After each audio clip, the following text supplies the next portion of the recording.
Hi everyone, I'm John Pavlak. All eyes are about to turn north of the border towards Mohawk Racetrack, where the $1.5 million North America Cup will be the centerpiece of a rich and exciting night of racing.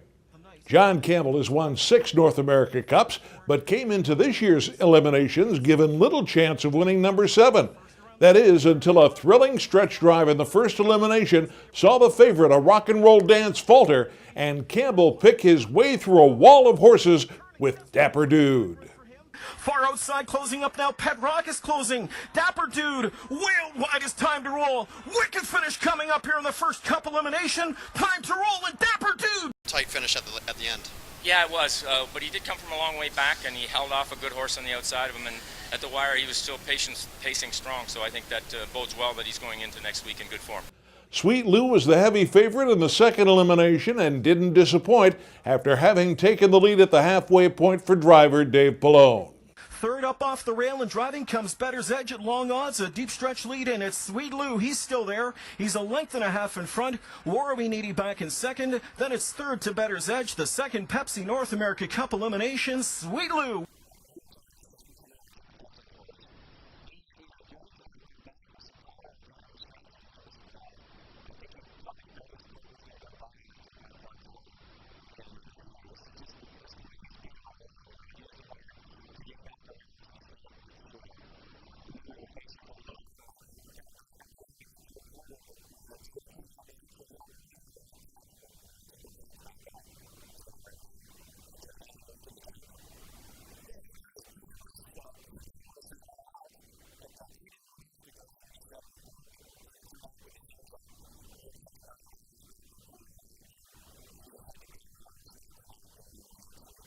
The results of the North America Cup showed that Sweet Lou is clearly the favorite, but the scramble in the first elimination gave some others hope.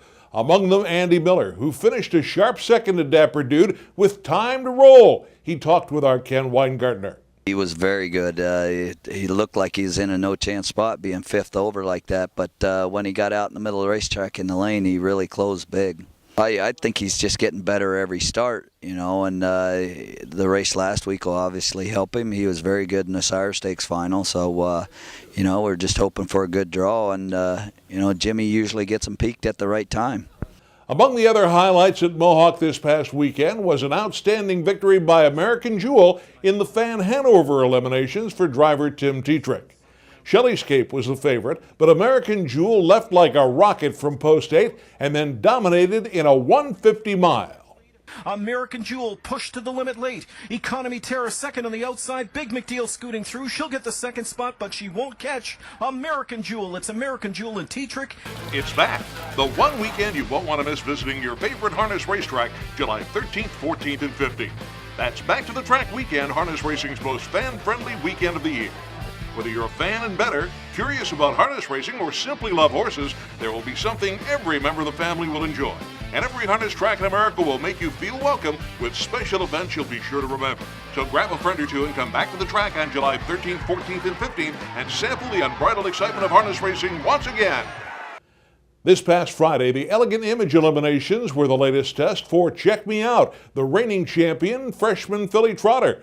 Tim Tetrick asked the favorite to bide her time early and then gave instructions to pick it up as the field moved past Mohawk's three-quarter pole. Now she's in a race for place. Outside comes Lovely Vacation. Trotting up late off cover comes on the bright side from in third, but a Check Me Out doing good things here with an eighth of a mile to go. Tetrick sneaks a peek in the rearview mirror. Nobody's home. It's Check Me Out.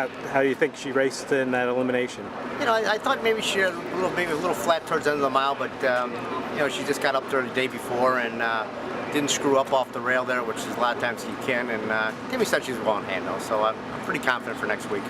How do you think that final stacks up?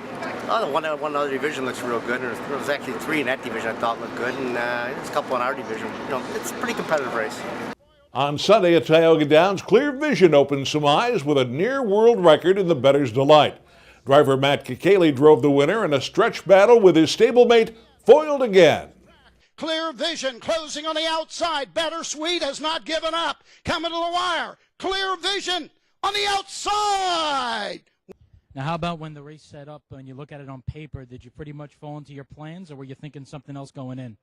You know, I just kind of wanted to get away in the middle and follow cover. that was the main plan all along, so it worked out. I was a little surprised that Arakash didn't leave. Did you think he was big speed in there and they were going to mix it up a little bit more? Yeah, I thought for sure he was going to blast. You know, he crossed over at London out of the 7-hole, and he was pacing out of his skin. So I figured he was going to blast again, but, you know, I guess it didn't work out that way.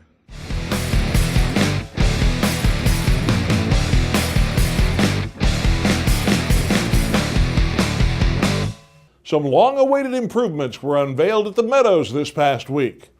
5 new barns welcomed their occupants this past week. The barns are part of a $2.6 million capital improvement project, the largest such project at the track in 50 years. Elected officials and officials from the Meadows Standardbred Owners Association hailed the project. The barns are planned to have complete ventilation, so we have 7 ventilators through the top of the barns here and 2 big exhaust fans on the side, as well as the windows on the side and the doors.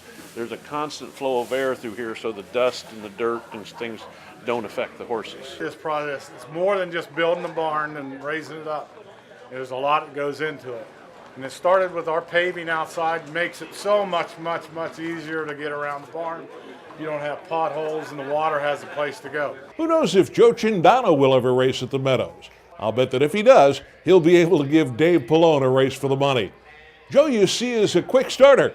He won a matinee race this past Sunday at Goshen Historic Track and did so at age 12, which is the youngest age at which anyone can be licensed to drive a horse by the USTA. Joe even got to practice his post-race interview skills.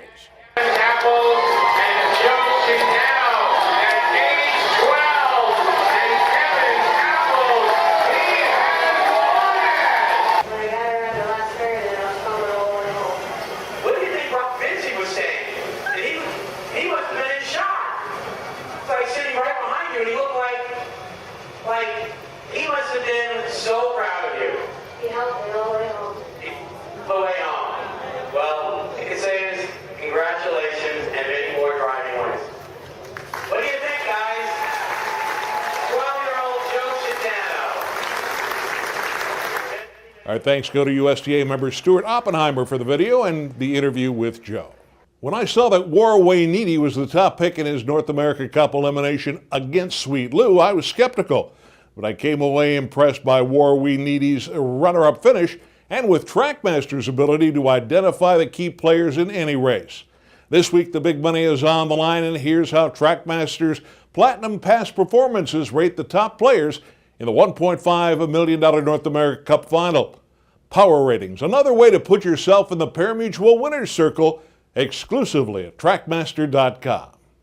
Ready for the latest advances in handicapping technology? Trackmaster is your solution. With 20-plus years of providing a wealth of information, Trackmaster has tools for every level of player. Pocket Handicapper and IPPs by Equibase. Revolutionary products for your smartphone and iPad. Drill down to charts and race videos. And with software like Plus Pro, even the most advanced players have sophisticated tools to succeed.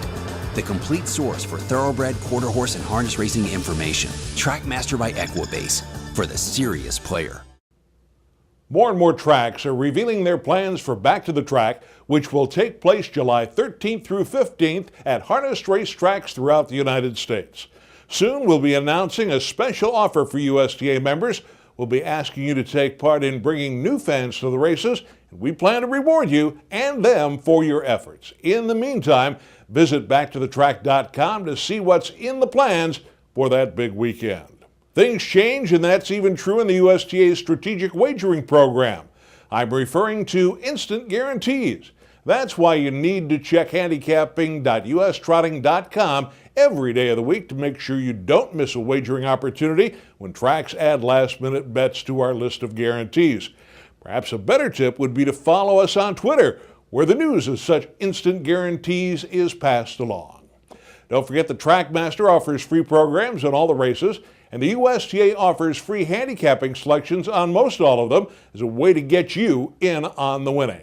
Finally, news reached us at airtime last week about the retirement of one of the best pacing fillies we've seen in quite a few years.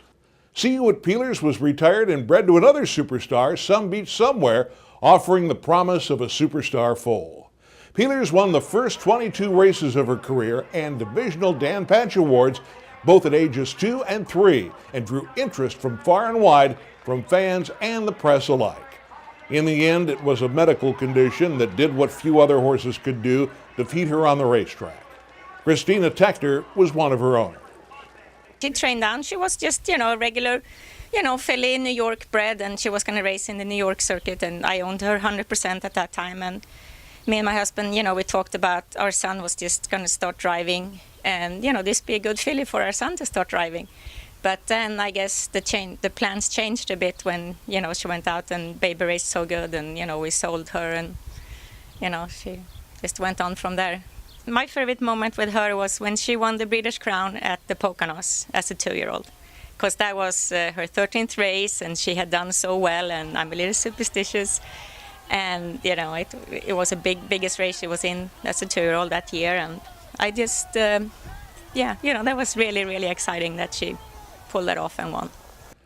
That's a wrap. Next week, we'll look back at one of harness racing's biggest nights of racing, bring you more news and features from our great sport when we return with the next edition of Eye on Harness Racing.